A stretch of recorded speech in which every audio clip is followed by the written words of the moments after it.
అసలు దేవాలయ విశిష్టత ఏంటి మీ మాటల్లో వినాలనుకుంటున్నాను. రామప్ప దేవాలయము ప్రపంచ వారసత్వ సంపదగా ప్రపంచంలో ఉన్నటువంటి అన్ని దేశాల్లో గుర్తింపు పొందడం అనేది ఒక మనకు గర్వకారణం.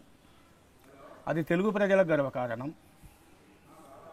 ఉమ్మడి రాష్ట్రంలో గతంలో చాలా ప్రయత్నాలు జరిగిన సందర్భంలో సరే తెలంగాణ ప్రభుత్వం వచ్చిన తర్వాత కొంతమంది అధికారులు తీవ్ర ప్రయత్నం చేయడం, ముఖ్యంగా ఇంటాక్ పాపారావు గారు, ముఖ్యంగా పాండురంగారావు గారు చాలా తీవ్రంగా కృషి చేయడం జరిగింది.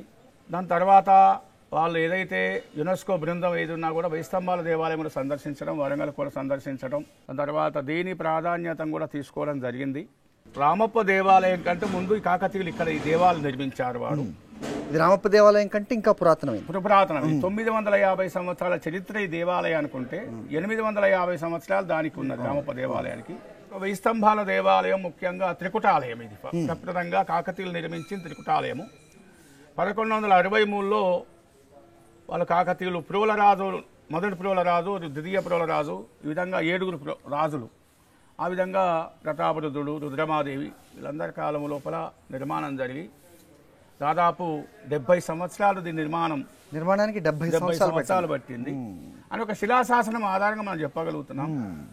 ఈ త్రికుటాలయం లోపల ముఖ్యంగా శివుడు రుద్రేశ్వర స్వామి, దాని తర్వాత విష్ణు ఆలయము, సూర్య ఆలయం. ఈ సూర్య విష్ణు ఆలయాలు అంటే ముఖ్యంగా కాకతీయులు శైవ మతస్థులు, ముఖ్యంగా శైవ క్షేత్రాలు అనేక ప్రాంతాలు నిర్మించారు.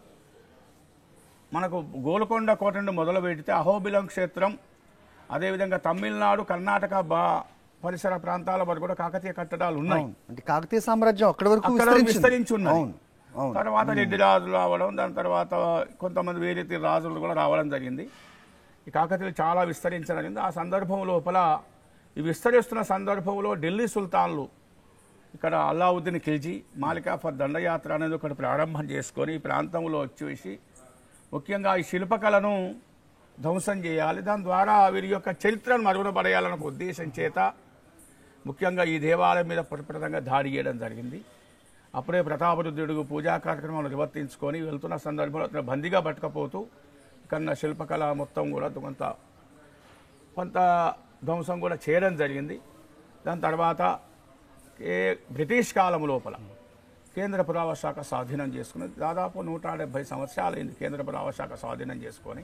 అయ్యవారు, ఇక్కడ తరచుగా మేము వినేది వెయ్యి స్తంభాల దేవాలయానికి మతాలకు అతీతంగా ఇక్కడికి అందరూ వస్తూ ఉంటారంట. అది వాస్తవం అండి. దేశ విదేశస్తులు కూడా సందర్శిస్తుంటారు. మనకు ముఖ్యంగా ముస్లిమ్స్ కానీ, క్రిస్టియన్స్ కానీ, ఇతర బౌద్ధ మతస్థులు కానీ, వీళ్ళు కూడా సిక్కులు, వీళ్ళందరూ కూడా రావడం జరుగుతుంది. అంటే ముఖ్యంగా చరిత్రను తెలుసుకోవడానికి వచ్చేటువంటి భక్తులు, ప్రజలు ఎక్కువ.